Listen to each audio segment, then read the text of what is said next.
आने वाले दिनों में जब सुन्नी वक्फ बोर्ड का गठन होगा तो जो वक्फ अधिनियम संशोधन अधिनियम के अनुसार जो गाइडलाइन है, उस गाइडलाइन के अनुसार उत्तर प्रदेश में भी उस अधिनियम के माध्यम से वक्फ के बोर्ड का गठन होगा, जिसमें पिछड़े मुसलमानों को रखा जाएगा, मुस्लिम महिलाओं को रखा जाएगा, ऐसे हमारे हिंदू भाई समाज के 2 भाइयों को रखा जाएगा।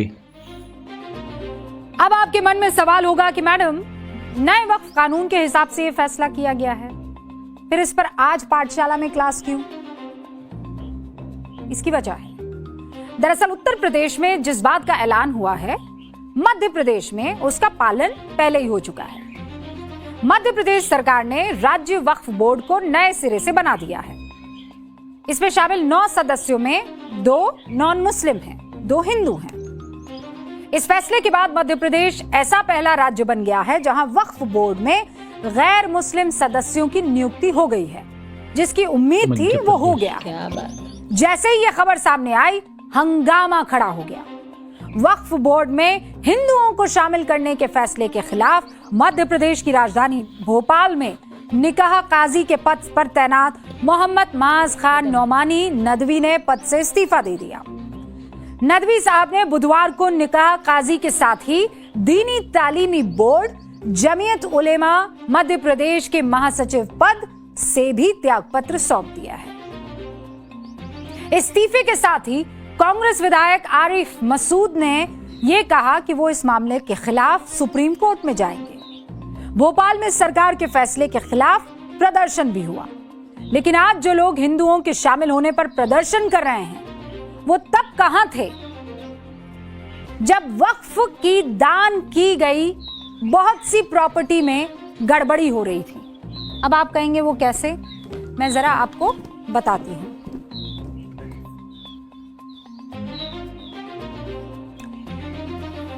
सवाल क्या है, पढ़िए सवाल क्या है। तब प्रोटेस्ट क्यों नहीं हुआ? कब? जब अवैध अतिक्रमण हुआ 58,889 प्रॉपर्टी पर, संपत्ति पर। ठीक है, क्या बात है, क्या बात। एक सेकेंड जरा देखिए। 58,889 संपत्ति थी अवैध अतिक्रमण में। वक्फ संपत्ति की कीमत कितनी हुई? 1,20,000 करोड़। ठीक है, कमाई अनुमानित कितनी थी इससे? भाई इतनी जब संपत्ति होती है, इसकी कीमत कितनी थी संपत्ति की? 1,20,000। कमाई जो हुई अनुमानित वो कितनी थी? 12,000 करोड़ रुपए। ठीक है, वास्तविक आय कितनी आई? मतलब कमाई कितनी होनी चाहिए थी? 1,20,000 करोड़ की अगर आपके पास संपत्ति है, अगर उसे किराए पर भी देते हैं, फर्ज कीजिए किराए पर भी देते हैं, तो उसकी कमाई कितनी होनी चाहिए? अनुमानित कमाई कितनी होनी चाहिए? 12,000 करोड़ की अनुमानित कमाई। आया कितना? 163 करोड़। 12,000 करोड़ रुपए आने चाहिए थे, आए कितने? 163 करोड़। बताइए, मैं ये क्यों पूछ रही हूं? मैं इसलिए पूछ रही हूं कि आज सारे इस्तीफे आ रहे हैं। अरे भाई, आपको समाज की बेहतरी करने के लिए कमाई करनी चाहिए थी ना। 12,000 करोड़ की कमाई जब नहीं हो रही थी, मुस्लिम वेपरी पूरा कहां जा रहा था वो पैसा? 163 करोड़ रुपया जब आ रहा था, जबकि आना चाहिए था 12,000 करोड़, तब किसी तरह का प्रोटेस्ट क्यों नहीं हुआ? तब इस्तीफों की झड़ी क्यों नहीं लगी? फिर आप कहेंगे मैडम ऐसा है, खाने को मिलता था ना। ये राम मंदिर में भी तो चंदा चोरी हुई है। आया होगा ना मन में आपके सवाल, इसमें मुसलमान क्यों नहीं आ रहे? है ना? मैं एक बात बता दूं आपको, इंतजामिया कमेटी में किसी हिंदू को नहीं रखा जा रहा है। ये वक्फ बोर्ड है जिसमें बात हो रही है, और ये ऐसे ही किसी जो वहां आरती उतारने वाले पंडित हैं, पुजारी हैं, उनको नहीं रखा जा रहा है। जिनको व्यवस्था की नॉलेज है उनको रखा जा रहा है। 5 उदाहरण देती हूं। सही बात है। जहां वक्फ की संपत्ति के खिलाफ हिंदू समाज के लोग कोर्ट में पहुंचे। केरल के एर्नाकुलम जिले में मुनम्बम का एक वो मुनम्बम आपको याद होगा, नाम सुना होगा। इस गांव के 404 एकड़ जमीन के लिए वक्फ बोर्ड और 600 हिंदू ईसाई परिवार केस लड़ रहे थे। वक्फ बोर्ड हाई कोर्ट में केस हार चुका है। मामला अब सुप्रीम कोर्ट में है। गुजरात के सूरत की शिव शक्ति सोसाइटी, इस सोसाइटी में एक प्लॉट के मालिक ने अपनी जमीन वक्फ को दी। उस जमीन पर बनी बिल्डिंग में नमाज पढ़ी जाने लगी। आसपास के रहने वाले हिंदू वक्फ बोर्ड के खिलाफ कोर्ट में केस लड़ रहे हैं। महाराष्ट्र के कोल्हापुर जिले में जाइए, एक गांव है वडनगे। इस गांव में सैकड़ों साल पुराने महादेव मंदिर और उसके आसपास की जमीन पर वक्फ बोर्ड ने अपना दावा जता दिया। हिंदू बहुल उस गांव के लोग महाराष्ट्र राज्य वक्फ बोर्ड और जिला प्रशासन कार्यालय में अभी भी उसकी लड़ाई लड़ रहे हैं। कर्नाटक के विजयपुरा जिले के होनवाड़ा गांव की कहानी। होनवाड़ा गांव के किसानों की पुश्तैनी जमीन को अचानक वक्फ की संपत्ति घोषित कर दिया गया। जब किसान और हिंदू संगठनों ने विरोध जताया तब सरकार हरकत में आई। मामला कोर्ट पहुंचा। हाई कोर्ट ने वक्फ के दावे को खारिज कर दिया। तमिलनाडु आइए, त्रिची जिला, एक गांव त्रिचेंतुरई, इसका नाम भी आप सबने खूब सुना होगा। हिंदू बहुल इस गांव और यहाँ के 1500 साल पुराने चंद्रशेखर स्वामी मंदिर की जमीन वक्फ बोर्ड कहते हैं हमारी ये जमीन। हंगामा बढ़ा, मीडिया में चर्चा हुई, लोकल प्रशासन एक्टिव हुआ और वक्फ में उसके बाद अपना दावा वापस ले लिया। ये तो सिर्फ 5 उदाहरण हैं। इसे सुनने के बाद कोई ये वाला तर्क ना दे कि वक्फ की जमीन मुसलमानों की है तो इसमें गैर मुसलमानों का क्या काम। ये तर्क यहां नहीं चलेगा, बिल्कुल नहीं चलेगा। भारत की जमीन है भाई। अब इस मुद्दे पर प्रैक्टिकल अप्रोच से सोचिए। अगर 10 सदस्यों वाले राज्य वक्फ बोर्ड में 2 सदस्य हिंदू होंगे, ऐसे मामले जहां जबरदस्ती का विवाद होता है वहां हिंदुओं की कोई तो सुनेगा ना। वैसे भी बहुमत तो वक्फ बोर्ड में मुसलमानों का रहेगा। और कौन सा वक्फ बोर्ड कोई मस्जिद डे टू डे चला रहा है। मस्जिद के लिए मस्जिद इंतजामिया कमेटी होती है। और मंदिरों का उदाहरण देकर वक्फ बोर्ड में हिंदुओं की एंट्री वाला यह तर्क सही नहीं है। जो लोग इस्तीफा दे रहे हैं वो दें, लेकिन देश संविधान से चलेगा, कानून से चलेगा, भावनाओं से नहीं। संविधान से ही चलता है देश। तो वक्फ संशोधन अधिनियम 2025 की धारा 14 में साफ लिखा है कि वक्फ बोर्ड में कम से कम 2 गैर मुस्लिम सदस्यों को शामिल किया जाएगा। और जब ये संसद में ये बिल पास हुआ तो मामला सुप्रीम कोर्ट भी पहुंचा। सुप्रीम कोर्ट ने अपने आदेश में साफ कहा कि बोर्ड के 11 सदस्यों में से 3 से अधिक गैर मुस्लिम नहीं हो सकते हैं। यानी मध्य प्रदेश सरकार ने वक्फ बोर्ड का जो गठन किया है वो नियमों के मुताबिक है।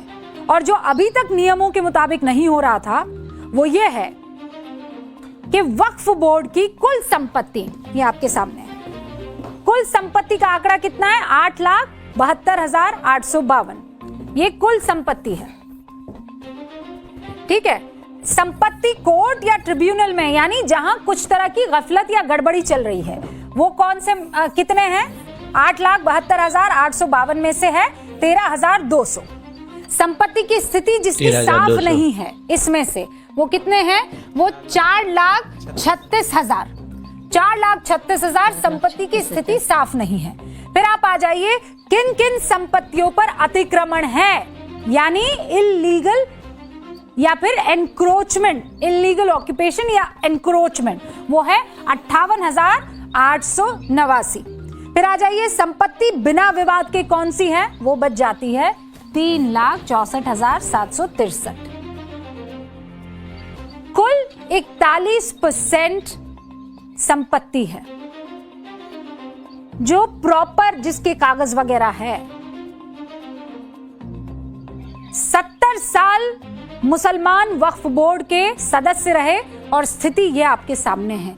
कुल मिलाकर कितना हो गया? कितना परसेंट, मतलब टोटल अगर ये इसका आंकड़ा निकाले 41.78%। इतनी संपत्ति है, ठीक से लिख, 48.78%। 41.78%। इतनी ही संपत्ति है जिस पर किसी ने कोई दावा नहीं किया हुआ है। अब बताइए हुक्म, लाखों करोड़ की संपत्ति संभालने की जिम्मेदारी अभी तक मुसलमान ही उठा रहे थे। फिर बीते 70-80 साल में 60% संपत्ति ठीक से क्यों नहीं समझी? और ये सवाल अब मुस्लिम मौलाना ही उठा रहे हैं। लापरवाही कर रहे थे ना, तो मौलाना की और शब्दों में कहूं नागरिकों तो को, तुम्हारे अंधेर मुसलमानों गर्दी को मची हुई है। बेवकूफ बना रहे 60% थे। संपत्ति को विवादों में फंसा कर रखा किन लोगों ने? मुस्लिम वक्फ का की विरोधी हो रहे संपत्ति हैं। से आए पैसों की बंदरबाट हुई क्या? जब सारे मुसलमान हो गई। वक्फ बोर्ड को संभाल रहे थे, तब इन तमाम चीजों को सुलझाया क्यों नहीं गया? 20% सदस्य गैर मुस्लिम होंगे तो आप कहेंगे सब गड़बड़ हो जाएगी। असल में दिक्कत कहीं ये तो नहीं है कि वो लूट जो हुआ काला करती भंडा थी, फोड़ हो जाएगा, वो बंद हो जाएगी। वक्फ की संपत्ति का अब सही से इस्तेमाल अगर नहीं हुआ तो सबको कोर्ट में ले जाया जाएगा, कटघरे में खड़ा किया जाएगा, विवादों का निपटारा ये तो होना ही चाहिए। ईमानदारी से होना ही अब चाहिए। किया जाएगा, ये उम्मीद कर सकते हैं। वक्फ का मतलब क्या था? गरीबों की मदद करना। वो काम अगर किया गया होता तो कोई सरकार क्यों ना होती इसमें दखल दे पाती, पर वक्फ बोर्ड के नाम पर अंधेर नगरी का राज चलता रहा। अब नए बदलाव को अच्छे मन से स्वीकार करने का वक्त है, क्योंकि अगर कोई गड़बड़ हुई और आपने ये सोचा कि ये तो इसलिए हो रहा है क्योंकि कब्जा दिल में है, तो कब्जा तो भैया बहुत सारी जगह पर यह कहा जा रहा है कि वक्फ की तरफ से हुआ है दूसरी जमीनों पर। वक्फ बोर्ड नए कानूनों के हिसाब से चले। बहुत से मुसलमान ऐसे हैं जो ये कहते हैं कि हमारी संपत्ति और हमारी जमीनों पर कब्जा हो गया है, हम जाए तो कहां जाए। ये जो बदलाव है वो बदनीयती को दूर करेगा। हम इसी उम्मीद के साथ बढ़ रहे हैं आगे। पाठशाला में अगला चलो दोस्तों, ये वीडियो तो खत्म हो गया है, मगर आपका क्या कहना है मुस्लिम भाइयों का, जो वक्फ बोर्ड के नाम से जो 70 साल से कब्जा करके जो गरीबों की ज़मीन हड़प कर रहा था और गरीबों मुसलमानों को तक कोई सहायता नहीं पहुंचाई जाती थी। अब सरकार के अंडर में 2 हिंदू रहेंगे और दूसरे मुसलमान रहेंगे, तो जो भारत सरकार के नियम से चलेगा, तो जो वक्त के अंदर जो गरीबों के लिए दान की होती है, गरीबों को मिलेगी, जो भी सुविधा होगी वो गरीबों मुसलमानों को मिलेगी। आपका क्या कहना है? आपको ये हमारा वीडियो अच्छा लगा है तो आप लोग अपने कमेंट सेक्शन में राय जरूर बताना, और ऐसे ही एक नए वीडियो में आप सबके साथ मुलाकात होंगी। तभी के लिए जय हिंद, जय भारत, जय श्री राम।